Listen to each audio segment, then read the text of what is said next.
سوال یہ کیا گیا ہے کہ نیاز پکانا محرم الحرام میں یہ کیسے ہے؟ دیکھیں، الحمدللہ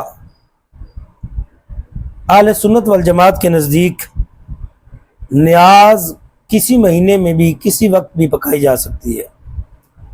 بطور خاص محرم الحرام کے اندر شہدائے کربلا کے لیے نیاز پکانا باعث ثواب ہے، ان کی ارواح کو اس کا ثواب پہنچانا، اور الحمدللہ کثرت کے ساتھ لوگ اس مہینے میں نیاز پکاتے بھی ہیں، نیاز کھاتے بھی ہیں، نیاز کھلاتے بھی ہیں۔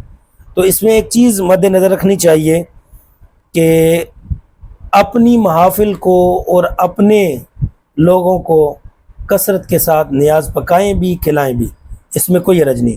دوسروں کو بھی کھلا سکتے ہیں، حرج نہیں، لیکن یہ یاد رکھیں کہ اپنوں کو چھوڑ کر دوسروں کو جب سپورٹ کریں گے تو پھر آپ بھی ان کے غیر شرعی امور کا حصہ بن جائیں گے۔ جس طرح کہ نوحہ کرنا، ماتم کرنا ہمارے نزدیک جائز نہیں ہے۔ حدیث کی روشنی میں عرض کر رہا ہوں، نوحہ کرنا، ماتم کرنا یہ حرام ہے، بال نوچنا یہ حرام ہے، پیٹنا یہ حرام ہے۔ ہمارے نزدیک یہ ساری چیزیں جائز نہیں ہیں۔ جب حرام ہے تو حرام کام کا ارتکاب کرنے والوں کو جب آپ کسی حوالے سے بھی سپورٹ کریں گے تو وہ آپ کا فعل بھی ناجائز ہو جائے گا۔